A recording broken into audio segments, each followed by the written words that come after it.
The voice you're now hearing is Richard Kiley. We spared no expense. Actually, we spared every expense, but that's okay. Richard Kiley is also not doing the narration, but we are going to be doing a Jurassic Park tour. This is our novel-accurate Jurassic Park tour, which follows the descriptions of the tour in the novel. If you look to your right, you'll see our visitor center where we bring our dinosaurs to life. This is dominated by an exhibit called When Dinosaurs Ruled the Earth. If I were doing a dinosaur tour and I was going to have it pre-recorded, I think I would like to have either Sigourney Weaver or maybe Morgan Freeman. If you look to your right, you should be able to see a herd of Hypsilophodons rising above the grass there. Hypsilophodons are dinosaurs from the early Cretaceous period, about 100 million years ago. These dinosaurs were originally described from remains in 1847. Originally, these little dinosaurs were originally thought to be part of the Iguanodon genus, but they were given their own taxon by Thomas Henry Huxley in 1869. They had self-sharpening forward-facing teeth. It was mistakenly believed that Hypsies lived in trees, which is mentioned in the novel, but we now know that their arm structure would not allow for arboreal living. Over here on our left, you'll be able to see Dilophosaurus. Dilophosaurus, the twin-crested lizard, was a big fan favorite of the first Jurassic Park film, which are represented here.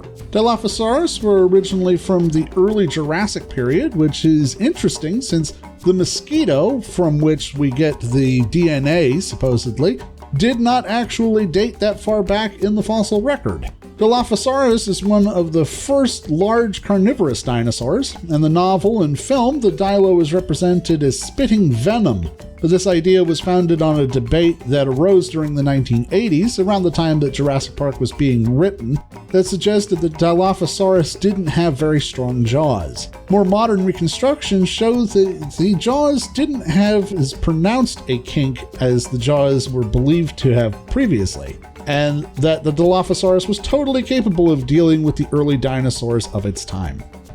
Over on our right, on top of the bluff, is La Gigante, the unfinished French dining restaurant in the book. In the movie, La Gigante is incorporated into the restaurant for the Safari Lodge, headed by Chef Alejandro, who is the one who prepares the lunch of Chilean sea bass for the guests before heading out into the park.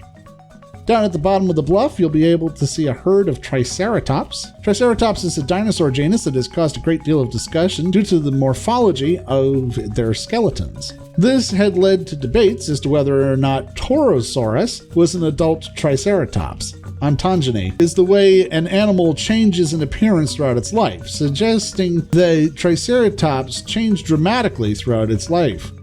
The book describes Triceratops in Jurassic Park as Triceratops serratus. Due to the variation in the skull forms of Triceratops, there were once as many as 16 species of Triceratops.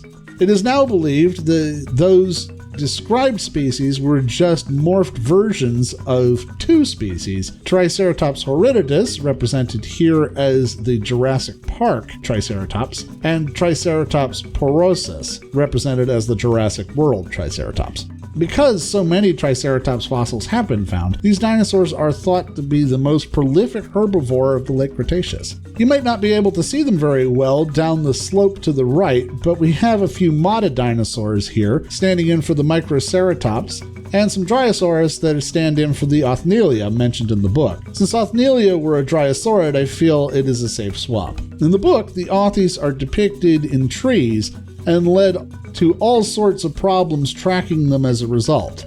Just like with the Hypsilophodon and other Dryosaurids, this is a misconception, and there was no evidence that these animals were arboreal. This misconception was brought about due to their five-fingered hand, which were mistakenly reconstructed with opposable thumbs.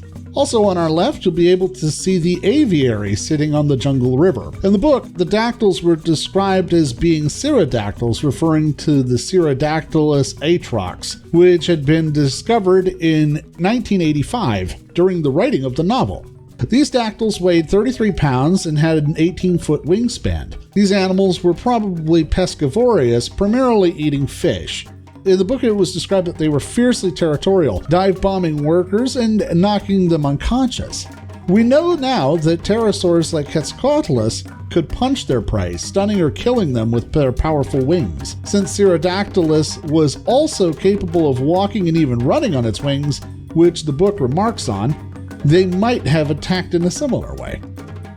Rounding the corner, we're coming up on the Rex enclosure. In the book, there were 2 T-Rexes, a big one and a smaller juvenile. Now, here's the discrepancy that appears in the movie, the case of the disappearing cliff. It is there in one shot and not there in the next, but actually, in the book, if you read carefully, you'll notice that they pass the Rex enclosure twice on the tour. Once on the uphill side, looking down at the paddock towards the lagoon, and later they are on the same level as the Rex. This is actually something I have noticed about canon reproductions of the book and movie tour. The cars go out and come back on the same track, which makes absolutely no sense if you think about it, because the cars would run into each other. And actually, if you look at it that way, the disappearing cliff would not be a problem. When they go out and see the goat, they are going downhill part of the paddock, which should be the second encounter according to the book, but never mind. And then on the way back, they are on the uphill side, hence the cliff. By the way, I'm not including the concrete moats that are canon in the book, but I just want to point out that having a 20-foot wide water-filled concrete moat would be absolutely perfectly capable of preventing the T-Rex from getting out even without electric fences. Down here, we have Sauropod Swamp, which according to the book is south of the Tyrannosaur paddock and visible from the helicopter. The book describes only having Apatosaurus and Hadrosaurus, but I've taken the liberty of diversifying a bit. I've added Brachiosaurus as an homage to the original Jurassic Park movie, as well as Mutaburosaurus as a stand-in for Hadrosaurus. If you look over to your left, you can see the fish feeder I included in the T-Rex paddock. The book describes the young Rex as fishing, dipping its entire head underwater.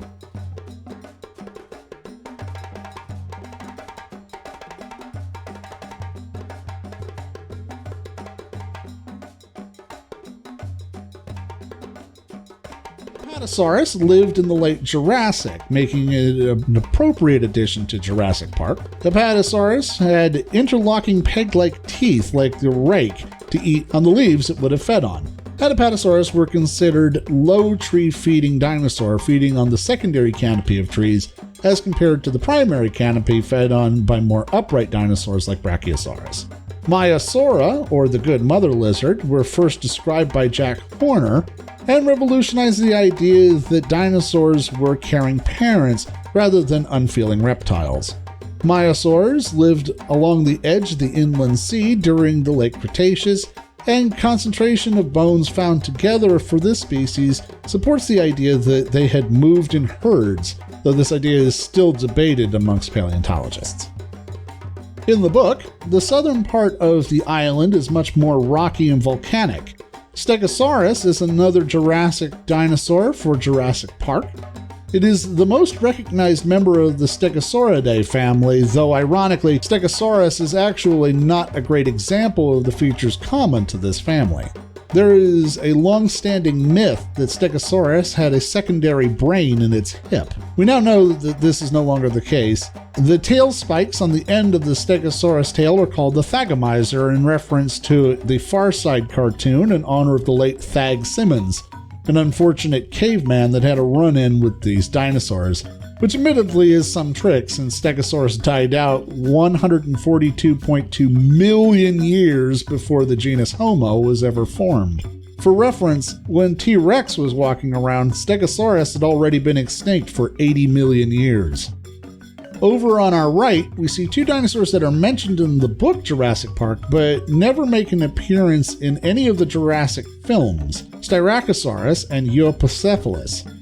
Tyracosaurus means the spiked lizard, and this dinosaur was a Cretaceous dinosaur from Canada. Like Triceratops, there has been a great deal of debate with the classification of this genus, and many other dinosaurs are now recognized to be separate from the Styracosaurus genus, such as Rubeosaurus, Monoclonius, and Ionosaurus, as well as others. Euphocephalus is an ankylosaurid, though it is more popular than the larger Ankylosaurus largely because it is the most common ankylosaurid fossil found in North America.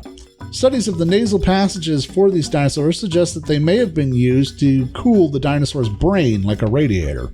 Euphocephalus' name means well-protected head, which they certainly had, as they had bony sheaths that covered their eyelids, so even their eyes had bones protecting them.